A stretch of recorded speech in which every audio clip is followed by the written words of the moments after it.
जय माता दी मित्रों, हमारे YouTube चैनल में आपका हार्दिक स्वागत है। आज मैं आपको बताऊंगा कि किस प्रकार से आप 11 दिनों के अंदर अंदर किसी भी मंत्र को सिद्ध कर सकते हो। जी हाँ, ऐसा बिल्कुल आप कर सकते हो और 11 दिन के अंदर अंदर आप किसी भी मंत्र को जप करके सिद्ध कर सकते हो। क्या विधि है, क्या विधान है, वो मैं आपको अभी बताऊंगा, इसी वीडियो में बताऊंगा। तो चलिए शुरू करते हैं। मंत्र आप कोई सा भी ले सकते हो, कोई सा भी मंत्र, एक एक मंत्र पकड़ लो, कोई सा भी। अगर आप भगवान गणेश को मानते हो तो भगवान गणेश का मंत्र पकड़ लो। अगर आप भगवान विष्णु को मानते हो तो भगवान विष्णु का मंत्र पकड़ लो। अगर आप भगवान शिव को मानते हो तो भगवान शिव का मंत्र पकड़ लो। भगवान भैरव को मानते हो तो उनका मंत्र पकड़ लो। माता लक्ष्मी को मानते हो तो माता लक्ष्मी का मंत्र पकड़ लो। मतलब कि कोई भी एक मंत्र आपको पकड़ लेना है और उस मंत्र को सिद्ध करना है। कैसे करना है वो मैं आपको बताता हूँ। और इसमें मैं आपको मंत्र भी बता देता हूँ। कुछ बहुत से लोगों को मंत्र नहीं पता होते, बहुत से लोगों को कई मंत्र पता है और मैं अपनी हर वीडियो में डिस्क्रिप्शन में मंत्र भी लिख देता हूँ। इस वीडियो में भी मैं डिस्क्रिप्शन में मंत्र लिख दूँगा। तो मैं आपको कुछ एक विशेष मंत्र बताता हूँ और सभी देवी देवताओं के तो नहीं, लेकिन जितना पॉसिबल है उतना मैं आपको बता दूंगा। जो मेन जो मुख्य हमारे देवी देवता हैं, जो पंचदेव हैं, उनके मंत्र मैं आपको बता देता हूँ। सबसे पहले भगवान गणेश की बात करते हैं। तो भगवान गणेश के लिए आप भगवान गणेश के दो मंत्र आपको बताता हूँ, दोनों ही बहुत ही सिद्ध मंत्र हैं। पहला है ओम श्री गणेशाय नमः। ओम श्री गणेशाय नमः, ओम श्री गणेशाय नमः। एक तो ये मंत्र है और दूसरा मंत्र है ओम गम गणपतये नमः। ओम गम गणपतये नमः, ओम गम गणपतये नमः। ये दूसरा मंत्र है। इन दोनों में से कोई भी एक मंत्र आप पकड़ लो, ठीक है। अब भगवान विष्णु की बात करते हैं। भगवान विष्णु के लिए आप ओम नमो नारायणाय, ओम नमो नारायणाय, ओम नमो नारायणाय, या फिर ओम नमो भगवते वासुदेवाय। वैसे ये जो ओम नमो भगवते वासुदेवाय ये वाला मंत्र, ये भगवान श्री कृष्ण के लिए जपा जाता है, क्योंकि वासुदेव उन्हीं को ही कहा जाता है, भगवान श्री कृष्ण को, ठीक है। तो आप इसमें से भगवान विष्णु के लिए जो मैंने बताया आपको अष्टाक्षर मंत्र ओम नमो नारायणाय, ये वाला मंत्र आप भगवान विष्णु के लिए जप सकते हो। या फिर ओम विष्णवे नमः, ओम विष्णवे नमः, ओम विष्णवे नमः नमः, ये वाला मंत्र भी आप पढ़ सकते हो। इसके बाद में भगवान शंकर की बात करते हैं। भगवान शंकर के लिए आप पंचाक्षरी मंत्र, जो कि इस प्रकार है, नमः शिवाय नमः शिवाय नमः शिवाय, या फिर आप ओम नमः शिवाय भी बोल सकते हो। दोनों में से कुछ भी आप बोल सकते हो। माँ दुर्गा के लिए आप ओम दुंग दुर्गाय नमः, ओम दुम दुर्गाय नमः, ओम दुम दुर्गाय नमः, इसको बोल सकते हो। माता सरस्वती के लिए मैंने अभी कल ही डाली है वीडियो, आज सुबह ही डाली है माता सरस्वती के लिए, उसमें मैंने मंत्र दे रखा है उनका। भैरव जी के लिए ओम श्री भैरवाय नमः, ओम श्री भैरवाय नमः, ये वाला हो जाएगा आपका, ठीक है। और भगवान सूर्य के लिए ओम ह्रीम सूर्याय नमः, ओम ह्रीम सूर्याय नमः, या फिर ओम घृणी सूर्याय नमः, ओम घृणी सूर्याय नमः। इन दोनों में से कोई भी एक मंत्र आप कर सकते हो। माता काली के लिए ओम क्रीम कालिकाय नमः, ओम क्रीम कालिकाय नमः, ये मंत्र आप पढ़ सकते हो। तो हनुमान जी के लिए ओम श्री हनुमतये नमः, ओम श्री हनुमतये नमः, या फिर ओम हम पवन नंदनाय स्वाहा, ओम हम पवन नंदनाय स्वाहा, ओम हम पवन नंदनाय स्वाहा, ये भी आप कर सकते हो, ठीक है। और इनमें से कोई भी आप एक मंत्र पकड़ लो, जिस देवी या जिस देवता में आपकी रुचि हो, यानी कि जो आपके इष्ट देव हैं उनका एक मंत्र पकड़ लो और 11 दिन का एक अनुष्ठान आपको करना है। इन 11 दिनों में आपको इनमें से किसी भी एक मंत्र का 1.25 लाख की संख्या में जाप करना है, ठीक है। और ये अनुष्ठान आपको कब शुरू करना है? अमावस्या के दिन से आपको शुरू करना है ये अनुष्ठान, और अमावस्या से लेकर के आप 11 दिन गिन लेना। यानी कि शुक्ल पक्ष की पहली तिथि आएगी, फिर दूसरी, फिर तीसरी, फिर चौथी, फिर पाँचवीं, फिर छठी, इस तरीके से एकादशी तक, ठीक है। एकादशी तक आपका मंत्र जप होगा। अगर आप अमावस्या से शुरू करोगे तो 10वीं तक होगा, 10वीं तक आपके 11 दिन हो जाएंगे। और अगर आप शुक्ल पक्ष की एकम से शुरू करोगे तो आपका पूरा 11 दिनों का ये अनुष्ठान हो जाएगा एकादशी तक। और इसमें आपको नियमों का पालन करना पड़ेगा, ब्रह्मचर्य का पालन करना पड़ेगा, ज़मीन पे सोना पड़ेगा और 11 दिनों के लिए अखंड दीपक आपको जलाना पड़ेगा देसी घी का। अगर माता काली हैं, भगवान भैरव हैं तो सरसों के तेल का। बाकी सभी के लिए देसी घी का दीपक जलेगा, अखंड दीपक 11 दिनों तक। और इसके साथ में एक समय आपको भोजन ग्रहण करना पड़ेगा। ये नियम है, मंत्र सिद्धि के अनुष्ठान के नियम है। इन नियमों का पालन किए बिना आप मंत्र को सिद्ध नहीं कर सकते। ठीक है, अनुष्ठान के रूप में मैं बात कर रहा हूँ। अगर आप चाहते हो कि मैं 11 दिन में ही मंत्र को सिद्ध करूँ तो 11 दिनों में इन सभी नियमों का पालन आपको ज़रूर करना पड़ेगा। ज़मीन पे सोना पड़ेगा, ब्रह्मचर्य का पालन करना पड़ेगा और एक समय भोजन आपको करना पड़ेगा।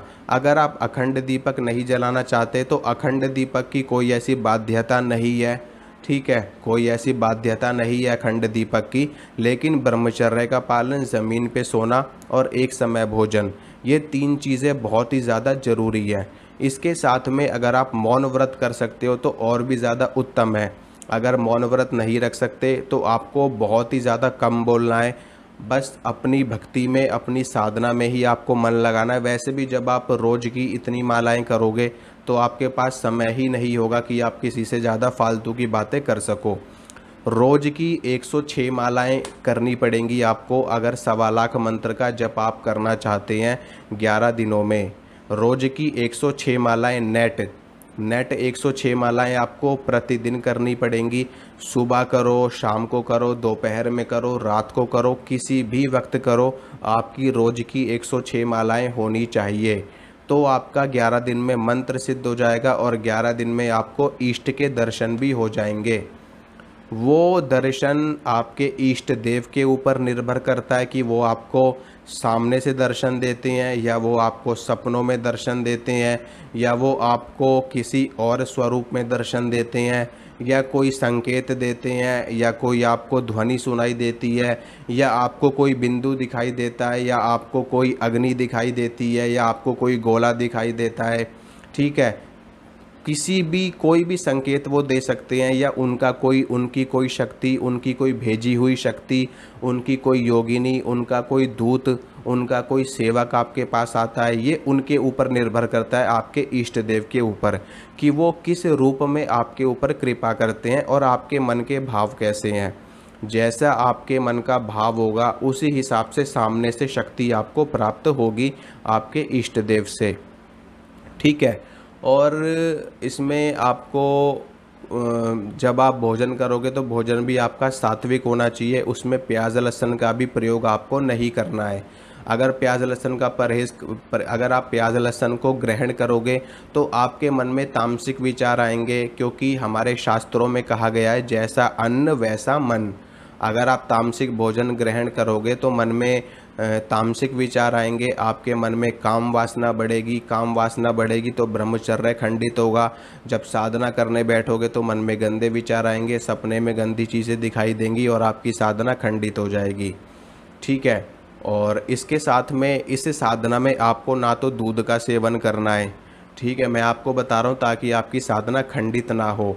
आपको दूध का सेवन नहीं करना, आपको दूध से बनी हुई कोई भी चीज़ नहीं लेनी है, ना दही का सेवन करना है, ना दूध का सेवन करना है, ना ही आपको देसी घी का सेवन करना है, क्योंकि ये सारी चीज़ें पचने में भारी होती है और ये हमारे शरीर में कफ की वृद्धि करती हैं। इसके साथ में ये हमारे शरीर में वीर्य की भी वृद्धि करती हैं और जिसके कारण से हमारा ब्रह्मचर्य भी खंडित होता है।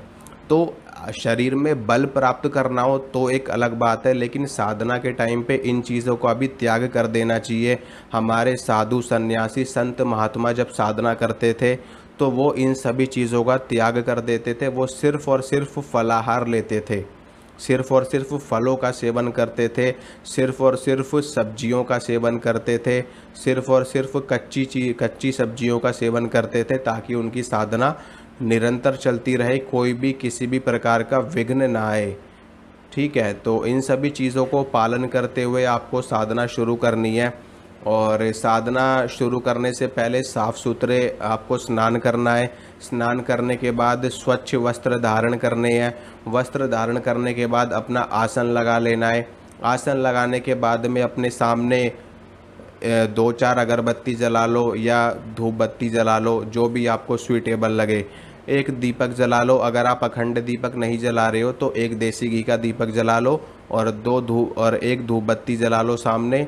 और उसके बाद में कुछ भी प्रसाद आपके पास अवेलेबल हो, कोई मिश्री के दाने आप रख सकते हो, कोई बताशे 2-4 बताशे रख सकते हो, और कोई मीठी खील 2-4 के दाने उसके रख सकते हो, ठीक है। या फिर गुड़ रख सकते हो, थोड़ा बहुत गुड़ चने का भोग रख सकते हो। तो जो भी भोग प्रसाद आपके पास अवेलेबल हो वो आप रख लो। और इसके साथ में इसके बाद में आपको एक जल का लोटा भी अपने साथ में ज़रूर रखना है, उसमें थोड़ा सा गंगा जल डाल लेना। और वो आपके इष्ट देव के लिए ये सारी चीज़ें। जब आपकी साधना पूरी हो जाती है, मान लो अगले दिन उस जल को आप थोड़ा सा पी लो, और थोड़ा सा बाकी का जो बचा हुआ जल है उसको आप अपने घर में छिड़क सकते हो, नहीं तो आप उसको पूरा पी सकते हो, नहीं तो आप उसको पौधों में डाल सकते हो, ठीक है। और जो मिश्री के दाने जो प्रसाद आपने चढ़ाया है वो प्रसाद आप खुद ही ग्रहण कर सकते हो, ठीक है। प्रसाद खुद ही ग्रहण आपको कर लेना है। और उसके बाद में बाकी चीज़ तो कुछ होता नहीं है, ठीक है। धूप बत्ती तो जल जाती है पूरी, दीपक भी पूरा जल जाता है। बाकी चीज़ों को आप अपना उनको जल प्रवाह बाद में कर सकते हो। और माला कौन सी चलेगी, देखिए अगर आप विष्णु जी के मंत्र का जप कर रहे हैं तो आप तुलसी की माला भी ले सकते हो, नहीं तो सर्वश्रेष्ठ माला रुद्राक्ष की माला होती है। रुद्राक्ष की माला पे किसी भी मंत्र को सिद्ध किया जा सकता है। मंत्र तो वैसे सभी मालाओं पे सिद्ध होते हैं, लेकिन रुद्राक्ष की माला एक ऐसी माला है जिस पे हर देवी हर देवता का मंत्र चलता है, ठीक है। तो आप फिर भी अगर आपके मन में संशय है किसी भी तरह का, क्योंकि हर व्यक्ति थोड़ा सा अपने विचार विमर्श के हिसाब से भी चलते हैं, लोग दूसरों की बातों को लोग कम फॉलो करते हैं लेकिन अपने मन की बात ज़्यादा सुनते हैं। और होना भी चाहिए, अपने मन की बात ज़्यादा सुननी चाहिए हमें, क्योंकि हमारे मन में जो होता है, हमारे अंदर से हमारी आत्मा जो बोलती है वो अधिक सत्य होता है, ठीक है। उस चीज़ का अगर हम पालन करते तो हमें जल्दी सफलता प्राप्त होती है। तो आपको क्या करना है कि अगर विष्णु जी के मंत्र का जप आप कर रहे हो, या फिर आप वैष्णव संप्रदाय से जुड़े हुए हो, या विष्णु जी ही आपके इष्ट हैं, उनके सिवाय आप किसी के भी मंत्र का जप नहीं करते हो, तो आप तुलसी की माला या फिर कमलगट्टे की माला का प्रयोग आप कर सकते हो, ठीक है। अगर आप भगवान शिव की कर रहे हो तो रुद्राक्ष की माला है ही है। और भगवान शिव और उनके जितने भी रूप हैं, हनुमान जी हों, भैरव जी हों और वीरभद्र किसी का भी हो, तो रुद्राक्ष की माला, देवी का कोई भी स्वरूप हो रुद्राक्ष की माला, विष्णु जी का कोई भी स्वरूप हो तुलसीर या फिर कमलगट्टे की माला। और गणेश जी के लिए मूंगे की माला चलती है, बाकी रुद्राक्ष की माला भी चलती है, तुलसी की माला भी चलती है, चंदन की माला भी चलती है। तो माला आप ले सकते हो, कोई सी भी माला जो भी आपके पास उपस्थित हो, अवेलेबल हो। और उसके बाद माला लेकर के फिर आपको मंत्र का जप शुरू कर देना है। अगर आप एक बार में 106 माला नहीं कर सकते हो तो आप 20-20 माला, 25-25 माला या 30-30 माला या 41-41 माला, जैसे भी आप कर सको, 25-25 माला करके आप 4 बार में कर सकते हो, नहीं तो आप 51-51 माला करके 2 बार में मंत्र का जप कर सकते हो पूरा, ठीक है। एक बार 53 माला कर लेना, एक बार 53 मतलब कि सुबह 53 माला का आप कर सकते हो और शाम को 53 माला कर सकते हो, तो आपकी पूरी की पूरी 106 माला पूरी हो जाएंगी। और नहीं तो 2 बार आप नहीं कर पा रहे हो तो 3 बार में कर लो, 41-41 माला करके कर लो, 21-21 माला करके कर लो। तो इस तरीके से आप मंत्र का जप करिए, और इसमें हवन करने की कोई आवश्यकता नहीं है, सिर्फ आपको 1.25 लाख मंत्र का जप करना है।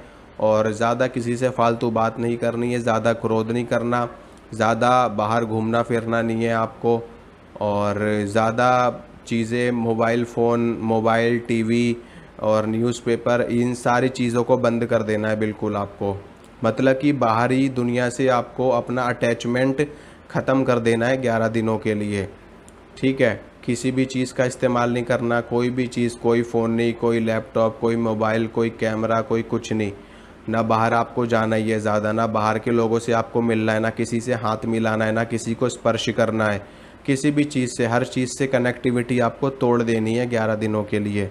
आपको मंत्र सिद्धि भी प्राप्त होगी और आपको इष्ट के दर्शन भी होंगे, ठीक है। तो ये है जानकारी। अगर आपको अच्छी लगी हो, पसंद आई हो तो वीडियो को लाइक करना, वीडियो को शेयर करना, चैनल को सब्सक्राइब करना। और आशा करता हूँ, प्रार्थना भी करता हूँ भगवान से, माता रानी से, कि आपको सफलता मिले, आपको मंत्र सिद्धि मिले, आपके कार्य में आपको उन्नति और बरकत मिले। मिलूँगा आपसे अगली वीडियो में। जय माता दी।